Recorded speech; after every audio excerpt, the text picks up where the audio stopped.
বন্ধুরা, আশা করি আপনারা সকলেই খুব ভালো আছেন। অবশেষে আমাদের হাতে চলে এসেছে আমাদের ছোট ভাই গুগল পিক্সেল 4a। হ্যাঁ, ছোট ভাই কেন বলছি, কারণ ফোনটা দেখতে ছোট, ফোনটা ওজনে ছোট, ফোনটার ব্যাটারি ছোট, সব কিছুই ছোট যখন, তাহলে এই ফোনটাকে নিয়ে কথা বলার কি আছে। সব কিছু ছোটোর মধ্যেও এই ফোনটার ভেতরে একটা আগুন আছে, একটা দম আছে, একটা স্পার্ক আছে। আজকে সেই সমস্ত আপনাদের সামনে তুলে ধরবো। একটা ছোট্ট কথা জানেন কি? হ্যাঁ, একটা দেশলাই বাক্সে একটা দেশলাই কাঠি কিন্তু একটা দাবানল ঘটাতে যথেষ্ট। এই ফোনটাও সেই রকম। তবে হ্যাঁ, এর পেছনে যে গুগল ব্র্যান্ডিং আছে তাই দেখে আমরা শুধুমাত্র এর প্রশংসা করব এমনটা হতে পারে না। অবশ্যই এই ফোনটারও প্রবলেম আছে, তবে এই ফোনটা সকলের জন্য নয়। কারোর কাছে খুব ভালো লাগবে, কারোর কাছে জঘন্য থেকে জঘন্যতম ফোন লাগবে। সবটা আজকের এই ভিডিওতে তুলে ধরবো। তাহলে চলুন আর দেরি না করে আজকের এপিসোড শুরু করি। ভিডিওটা যদি ভালো লেগে থাকে অবশ্যই লাইক করবেন, কমেন্ট করবেন, বন্ধুদের সাথে শেয়ার করবেন। আর নতুন বন্ধু হলে সাবস্ক্রাইব আর বেল আইকনটা অবশ্যই প্রেস করে রাখবেন, যাতে নেক্সট কোনো এপিসোড আপনার মিস না হয়ে যায়। আসুন আজকের ভিডিও শুরু করি। ফোনটার নারী নক্ষত্র তো অবশ্যই বিচার করব, তার আগে একটু জেনে নেওয়া যাক এই ফোনটা কাদের জন্য, কোন সমস্ত ইউজারদের টার্গেট করে এই ফোনগুলোকে বানানো হয়। আপনারা সকলেই জানেন গুগল কিন্তু ফ্রিকুয়েন্টলি ফোন লঞ্চ করে না, হয়তো বছরে 2 বা 3টে ফোন তারা লঞ্চ করে। এবং এই ফোনগুলোর সব থেকে আগের বৈশিষ্ট্য হলো এই ফোনগুলোতে আপনি 3 বছর পর্যন্ত ওএস আপডেট পেয়ে যাবেন, এবং সাথে সাথে এখানে আপনারা প্রত্যেক মাসের প্রথমেই কিন্তু সিকিউরিটি আপডেটটাও পেয়ে যাবেন। অর্থাৎ আপনার ফোনটা থাকবে সিকিওর।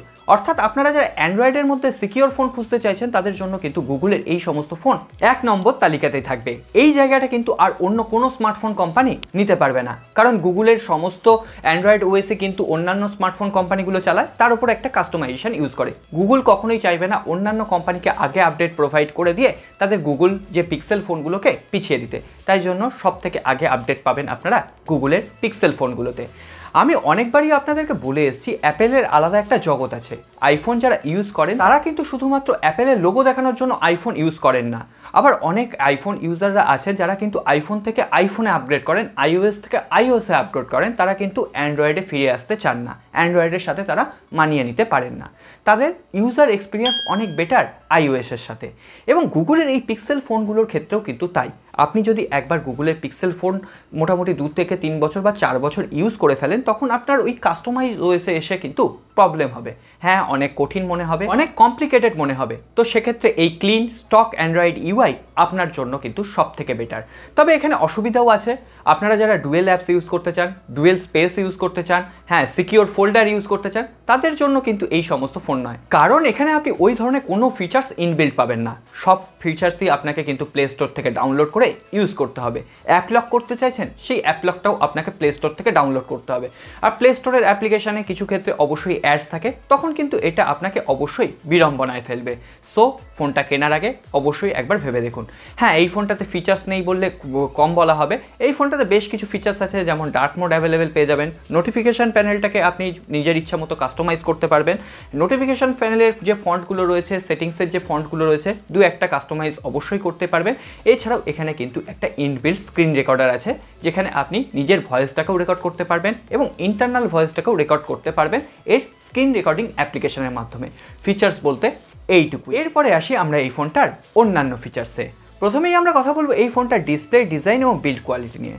ফোনটিতে থাকছে 5.81 ইঞ্চির ফুল এইচডি প্লাস ফুল ভিউ সুপার অ্যামোলেড ডিসপ্লে, এবং এইখানে একটা ছোট্ট পাঞ্চল আপনার জন্য দেওয়া রয়েছে। প্রথমে বলে দিই, আজকের দিনে এই সমস্ত বড় বড় ফোনের মধ্যে এই ফোনটা কিন্তু নিজের অস্তিত্ব অবশ্যই বজায় রাখতে পেরেছে। এছাড়াও ফোনটা ছোট হওয়ায় এই ফোনটার ওজন মাত্র 148 গ্রাম। হ্যাঁ, ফোনটা তুলেই হাতে নিয়েই বোঝা যাচ্ছে। অবশ্যই কম্প্যাক্ট ডিজাইন, হালকা ওজন, এই সমস্ত ফোনই কিন্তু আজকের দিনে আমরা পেতে চাই। আর এই চাহিদাটাই কিন্তু আপনার পূরণ করবে এই ছোট্ট ফোনটি।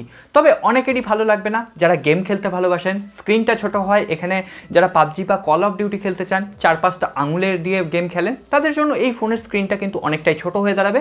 তো সেক্ষেত্রে ওভারঅল গেমিং পারফরমেন্স ভালো হলেও গেম খেলার আসল মজাটা কিন্তু আপনারা এই ছোট ডিসপ্লে থেকে উপভোগ করতে পারবেন না। এরপরে যদি আমরা বিল্ড কোয়ালিটি নিয়ে কথা বলি, তাহলে এই ফোনটার দাম প্রায় 30,000 টাকা ইন্ডিয়ান প্রাইস কারেন্সিতে। বাংলাদেশে গেলে প্রায় 38 থেকে 40,000 টাকার প্রাইস কারেন্সি, এবং 6GB 128GB র্যাম ভ্যারিয়েন্টে। তো সেক্ষেত্রে এই প্রাইস কারেন্সিতে আপনাদের অবশ্যই পলিকার্বনেটটাকে একটা উইক পয়েন্ট হিসেবেই ধরা উচিত। আমিও ধরছি এখানে পলিকার্বনেট থাকলেও এর পলিকার্বনেটটা কিন্তু অবশ্যই একটা ভালো কোয়ালিটি পলিকার্বনেট, এবং সাথে সাথে ম্যাট ফিনিশ ডিজাইন আছে, অর্থাৎ এর পেছনে স্ক্র্যাচ কিন্তু কম আসছে। প্রথমত বলে দিই, আমি প্রায় দিন 20 হলো ফোনটাকে ইউজ করছি, উইদাউট কভার ইউজ করছি, তারপরেও এখানে কোনো রকম স্ক্র্যাচ কিন্তু চলে আসেনি। সো অবশ্যই একটা ভালো কোয়ালিটি পলিকার্বনেট বলা চলে। তবে হ্যাঁ, আমার হাতে যেহেতু ঘাম হয় সেহেতু একটু হাতের ছাপ কিন্তু চলে আসছে, তবে মুছলে অবশ্যই চলে যাচ্ছে, তবে একটু মুছতেও অসুবিধা হচ্ছে, একটু বেশি টাইম লাগছে মুছতে। এই যা পেছনে গুগলের ছাপ দেওয়া আছে মানে যে আমরা এই ফোনটার বদনাম করতে পারবো না এমনটা নয়, অবশ্যই এর কয়েকটা উইক পয়েন্ট আছে, সেটা এবার একটু স্বীকার করে নেওয়া যাক। এই ফোনটার যে ডিসপ্লে দেওয়া হয়েছে অবশ্যই অসাধারণ ডিসপ্লে কোয়ালিটি রয়েছে, তবে সেটা ইনডোর লাইটিং কন্ডিশনে, এবং মোটামুটি আপনার যেখানে ডাইরেক্ট সানলাইট আসছে না সেখানেও কিন্তু ঠিকঠাকভাবে এর ডিসপ্লে কাজ করছে। তবে যেখানে ডাইরেক্ট সানলাইট আসছে, একদম রোদের মধ্যে দাঁড়িয়ে যদি আপনি ফোনটা ইউজ করতে চান তাহলে সেক্ষেত্রে অবশ্যই ডিসপ্লেটাকে ডাল দেখাচ্ছে। এই প্রাইস রেঞ্জে আমরা কিন্তু আরও একটু বেটার স্ক্রিন ব্রাইটনেস আশা করেছিলাম, যেটা এই ফোনটা অবশ্যই আমাকে হতাশ করেছে। এরপর আসি এই ফোনটার পারফরমেন্সের কথায়। এই ফোনটাতে ইউজ করা হয়েছে কোয়ালকম স্ন্যাপড্রাগন 730G প্রসেসর। আর আজকের দিনে দাঁড়িয়ে যদি আপনি বাজারটাকে কম্পেয়ার করেন তাহলে 13,000 টাকার প্রাইস রেঞ্জে আপনি Qualcomm Snapdragon 720G 730G processor পেয়ে যাবেন। তাহলে এই ফোনটার দাম তার 2.5 গুণ কেন? এই ফোনটাতে হার্ডওয়্যারের পাশাপাশি সফটওয়্যারের অপটিমাইজেশন দেওয়া হয়েছে।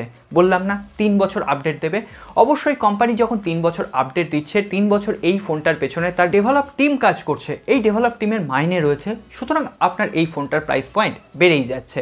আর হ্যাঁ, আমরা ওই সমস্ত ফোন কেনার পরে যে অ্যাডগুলো পাই সেক্ষেত্রেও কোম্পানি কিন্তু একটা রেভিনিউ জেনারেট করে। এই ফোনে কিন্তু সেই ধরনের কোনো রকম অ্যাড আসবে না। এটাই হচ্ছে সফটওয়্যার এক্সপিরিয়েন্স। আর সফটওয়্যার এক্সপিরিয়েন্সের কথা যখন বললাম তখন এখানে বলেই দিই, কোয়ালকম স্ন্যাপড্রাগন 730G দিয়ে এখানে আপনি যে কোনো অ্যাপ্লিকেশান স্মুথলি হ্যান্ডেল করতে পারবেন। অন্যান্য যে সমস্ত ফোনগুলো রয়েছে ওই প্রাইস রেঞ্জের তার থেকে অনেক বেটার পারফরমেন্স আপনি এখান থেকে আশা করতে পারেন। হ্যাঁ, এতটাই স্মুথ এক্সপিরিয়েন্স রয়েছে। আর ডিসপ্লেতে কোনো রকম হায়ার রিফ্রেশ রেট নেই, তারপরও এর যে স্ক্রিন অবশ্যই স্মুথ কাজ করছে, এক্ষেত্রে কোনো রকম বলার নেই। এবং এটা অবশ্যই স্বীকার করে নিতে হয়, অ্যান্ড্রয়েড ইউজার হিসেবে যদি আপনার সফটওয়্যার এক্সপিরিয়েন্স 1 নম্বর স্বাদ নিতে চান তাহলে এই ফোনটাই আপনার একমাত্র অবলম্বন। হ্যাঁ, সফটওয়্যার প্লাস হার্ডওয়্যার ইজিক্যাল টু গুগল পিক্সেল 4a। এরপর আসি আমরা এর ক্যামেরা সেকশানে। এই ফোনটিতে গুগল প্রথমে ভেবেছিল 4-5টা ক্যামেরা লাগাবে। হ্যাঁ, এর ক্যামেরা মডিউলটা দেখে আমার তাই লাগছে, তবে দিনের শেষে এসে গুগল চায়নি তার মর্যাদা হানি করতে, তাই জন্য একটা ক্যামেরাই দিয়েছে এবং সেই ক্যামেরাটা ওয়েল অপটিমাইজড। 12 মেগাপিক্সেলের একটা ক্যামেরা রয়েছে যেটা 108 মেগাপিক্সেলের ক্যামেরার সাথেও টক্কর নিতে পারে। আমি স্যামসাং গ্যালাক্সি S10 এর সাথে পাশাপাশি রেখে কম্পেয়ার করেছি, যদিও এর ক্যামেরা নিয়ে আলাদা একটা ডেডিকেটেড রিভিউ আসবে, সেটার জন্য একটু ওয়েট করুন। আর চ্যানেলে নতুন হলে সাবস্ক্রাইব বাটনটা একটু কষ্ট করে প্রেস করে রাখুন, এই ধরনের এপিসোড যাতে মিস না হয়ে যায়। বাংলা চ্যানেল হিসেবে কিন্তু আমরা অনেকটাই চেষ্টা করছি আপনাদের হাতে যেন এই ধরনের এক্সক্লুসিভ কিছু আনবক্সিং তুলে দিতে পারি, তার জন্য একটু সাপোর্ট চাই। আপনাদের একটু সাপোর্ট পেলেই আমরা ধন্য। সো ক্যামেরা কোয়ালিটি নিয়ে যে কথাটা বলছিলাম, এখানে ডেপথ মোড সেন্সর দেওয়া হয়নি, এখানে ম্যাক্রো সেন্সর দেওয়া হয়নি, তারপরেও একটা ক্যামেরা অবশ্যই এক এবং অদ্বিতীয়। এই একটা ক্যামেরা দিয়ে আপনি ডেপথ মোডে ছবি তুলতে পারবেন, এই একটা ক্যামেরা দিয়ে আপনি ম্যাক্রো ফটোগ্রাফি করতে পারবেন, সেক্ষেত্রে কোনো রকম আপনার অভাব বোধ হবে না ডেপথ সেন্সরের জন্য, কোনো রকম অভাব আপনি বুঝতে পারবেন না ম্যাক্রো সেন্সরের জন্য। এর যে ওয়েল অপটিমাইজড ক্যামেরা, এর যে ডায়নামিক রেঞ্জ অবশ্যই খুব সুন্দর, খুব সুন্দর, এখনও পর্যন্ত খুব সুন্দর। এরপরে বাকি রিভিউতে অবশ্যই আমি ক্যামেরা নিয়ে বেশি কথা বলবো। এছাড়াও 8 মেগাপিক্সেলের যে সেলফি ক্যামেরা রয়েছে সেটা অন্যান্য ওই শাওমি রিয়েলমির ফোনের ওই 16 মেগাপিক্সেল বা 20 মেগাপিক্সেলের সমান, এইটা মনে রাখবেন। আমরা শাওমি বা রিয়েলমি বা স্যামসাংয়ের ফোন কেনার পর না গুগল ক্যামেরা খুঁজে বেড়াই, আর এখানে গুগল ক্যামেরাটা ইনবিল্ট দেওয়া রয়েছে। এরপর বুঝতে পারছেন এই গুগল ক্যামেরার মহিমা। আমরা এই গুগল ক্যামেরাটাকে ওই সমস্ত ফোনের ক্যামেরাতে ইউজ করতে চাই, আর এখানে সেটা ইনবিল্ড অবস্থায় দেওয়া রয়েছে। এই ফোনটার বৈশিষ্ট্য এইখানেই। এছাড়াও আপনি এখানে স্লো মোশন ভিডিও পেয়ে যাবেন, টাইম ল্যাপস পেয়ে যাবেন, প্রত্যেকটা খুব সুন্দরভাবে কাজ করছে। আমি বেশ কিছু ইমেজ স্যাম্পল দিয়ে দিচ্ছি, আপনারা দেখলে অবশ্যই বুঝতে পারবেন। এছাড়াও ডেডিকেটেড ক্যামেরা রিভিউ খুব জলদি আসছে। এই ফোনটার অনেক সুনাম হলো। এরপর একটা ছোট্ট সমস্যা নিয়ে কথা বলি, যেটা কিন্তু আমি এই ইউজেসের মধ্যে ফেস করেছি। এই ফোনটার যে পাওয়ার কিটা সেটা দেওয়া রয়েছে ওপরের দিকে এবং তার নিচের দিকে দেওয়া রয়েছে ভলিউম আপ এবং ডাউন কি। এর প্লেসমেন্টটা কিন্তু আমার ঠিক লাগেনি। হ্যাঁ, পাওয়ার কিটা যদি নিচের দিকে দেওয়া হতো তাহলে কিন্তু এর প্লেসমেন্টটা একদম ঠিকঠাক লাগতো। আমি যখন ফোনটা ইউজ করতে যাচ্ছি এবং পাওয়ারটা যখন অন করতে যাচ্ছি তখন কিন্তু আমার হাতটা গিয়ে পড়ছে এর ভলিউম আপ বাটনে। সুতরাং এটা অবশ্যই একটা কিন্তু অ্যাডজাস্টমেন্টের ব্যাপার, হয়তো আশা করি আরও কয়েকদিনের মধ্যে অ্যাডজাস্ট হয়ে যাবে। কিন্তু এর যে ফিঙ্গারপ্রিন্ট সেন্সারের প্লেসমেন্ট সেটা অবশ্যই ঠিকঠাক আছে এবং ফিঙ্গারপ্রিন্ট অবশ্যই ঠিকঠাকভাবে কাজ করছে। সো বুঝতেই পারছেন, হ্যাঁ একটু ডিলে হচ্ছে, যেটা কিন্তু সমস্ত অ্যান্ড্রয়েড 1 প্রোগ্রামেই হয় এবং গুগলের কিন্তু এটা একটা সিকিউরিটি ফিচার্স, আপনারা এটাকে খুবই সিকিউর হিসেবে ধরে নিতে পারেন। তবে আশ্চর্যজনকভাবে এখানে কিন্তু কোনো রকম ফেস আনলকের ফিচার্স নেই। এরপরে আসি এর সাউন্ড কোয়ালিটি নিয়ে।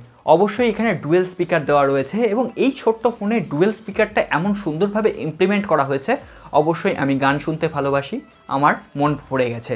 আপনাদের সাথে একটা ছোট্ট সাউন্ড কোয়ালিটি আমি শেয়ার করতে চাই, তাহলে কিন্তু আপনারা বুঝতে পারবেন।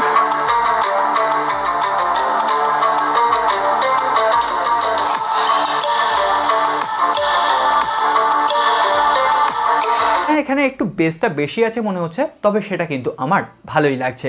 আর হেডফোন দিয়েও আমি এর সাউন্ড কোয়ালিটি চেক করেছি, ওয়্যারলেস হেডফোন দিয়ে সাউন্ড কোয়ালিটি চেক করেছি, অসাধারণ সাউন্ড কোয়ালিটিতে এক। এরপর যদি আমরা ফোনটার কিছু এক্স ফ্যাক্টর নিয়ে কথা বলি, তাহলে এখানে সিঙ্গেল সিম সাপোর্টেড। হ্যাঁ, ডুয়েল সিম সাপোর্টেড অবশ্যই, একটা ফিজিক্যাল সিম, একটা ই সিম। ই সিম হচ্ছে একটা সফটওয়্যার বেস সিম, যেটা কিন্তু ফিজিক্যালি এর ভেতরে থাকে না, সফটওয়্যারের একটা কনফিগারেশনের মাধ্যমে এই ই সিমটাকে এর ভেতরে ইমপ্লিমেন্ট করে দেওয়া হয়, ফলে আপনি দুটো সিম ইউজ করতে পারেন। এখানে একটা অসুবিধা আছে, আমার এরিয়ায় যেমন ধরুন এয়ারটেল এবং জিওর এই দুটো ই সিম সাপোর্টেড। আমি যদি ভোডাফোন এবং অন্যান্য আরও একটা সিম এখানে ইউজ করতে চাই, তাহলে কিন্তু আমাকে এখানে দুটো ফিজিক্যাল সিমের দরকার হবে, যেটা আমি পারবো না। এছাড়াও আরও একটা সমস্যা আছে, ই সিমটা আপনি নিজের মতো কনফিগার করতে পারবেন না, ওটার জন্য আপনাকে স্টোরে যেতে হবে।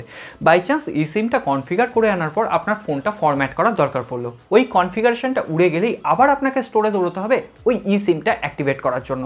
সুতরাং যতবার আপনি ফোন ফরম্যাট করবেন, ততবার আপনাকে ওই সিম ভেরিফিকেশনের জন্য স্টোরে যেতে হবে। অবশ্যই কিন্তু এটা একটা জ্বালাতন বটে। এরপর আসি এর ব্যাটারি কনফিগারেশনে। হ্যাঁ, এখানেও ছোট্ট ধামাকা, 3140 mAh এর ব্যাটারি আছে এবং আপাত দৃষ্টিতে আপনার মনে হবে 3 থেকে 4 ঘন্টাতেই এই ব্যাটারি ব্যাকআপ শেষ হয়ে যাবে। তো আমি এখানেও আশ্চর্য হয়েছি, এখানে 26 ঘন্টা আগে আমি ফোনটা চার্জ দিয়েছি, 8 ঘন্টা 48 মিনিট আমি ফোনটা ইউজ করার পরও 18% ব্যাটারি আমার লেফট রয়েছে। এই ফোনটাকে এই 8 ঘন্টায় কিন্তু আমি ইউটিউব দেখার কাজে ইউজ করেছি, কিছুটা গেম খেলেছি, গান শুনেছি, ক্যামেরা টেস্ট করেছি। সো বুঝতেই পারছেন এর যে 3140 mAh এর ব্যাটারি আপনার একদিনের ব্যাটারি ব্যাকআপ অবশ্যই দিয়ে দেবে, যদি আপনি একজন হেভি ইউজারও হন। আর এই ফোনটাকে 0 to 100% চার্জ করতে 90 মিনিট টাইম লাগবে, ওই 1 ঘন্টা 30 মিনিট। তো সেক্ষেত্রে 18 ওয়াটের ফাস্ট চার্জার আপনি বক্সে পেয়ে যাবেন, সেক্ষেত্রেও কোনো রকম প্রবলেম নেই। অপটিমাইজেশন এতটাই সুন্দর। এখন বুঝতে পারছেন সফটওয়্যার যদি ভালো হয়, তাহলে সেক্ষেত্রে ব্যাটারি ভালো কাজ করে, নেটওয়ার্ক লেভেল ভালো কাজ করে, সো ক্যামেরা ভালো কাজ করে, আর কী বা বলবো, একটা সফটওয়্যারই পারে একটা ফোনের সমস্ত জিনিসটাকে পরিবর্তন করে দিতে। এরপরে যদি আমরা নেটওয়ার্ক এবং কল কোয়ালিটি নিয়ে কথা বলি, তাহলে একদম লো নেটওয়ার্ক কভারেজে গিয়েও আমি দেখেছি কল কোয়ালিটিতে কোনো রকম ইস্যু হয়নি। এছাড়াও আমি এখানে জিও সিম পুরে দেখেছি, সেখানেও নেটওয়ার্ক দুর্দান্ত ছিল, সেক্ষেত্রেও কোনো রকম প্রবলেম হয়নি। তো বন্ধুরা, এরপর কনক্লুশনে আসার পালা। এই ফোনটা আপনার জন্য ঠিক না এই ফোনটা আপনার কেনার কোনো যুক্তিই নেই। প্রথমত বলে দিই, এই ফোনটা সবার জন্য নয়। আইফোন যেমন সবার জন্য নয়, তার একটা আলাদা ফিল্ড আছে, এই ফোনটারও আলাদা একটা ফিল্ড আছে। আপনি ধরুন সারাক্ষণ ডুয়েল অ্যাপস ইউজ করতে চাইছেন, আপনার অ্যাপ লকটা সব থেকে আগে দরকার, আপনি এখানে ডুয়েল স্পেস ইউজ করতে চাইছেন, তাহলে এই ফোনটা নিয়ে আপনার কিন্তু পড়তা হবে না। আপনি গেম খেলতে চাইছেন, তাহলেও এই ফোনটা নিয়ে আপনার পড়তা হবে না।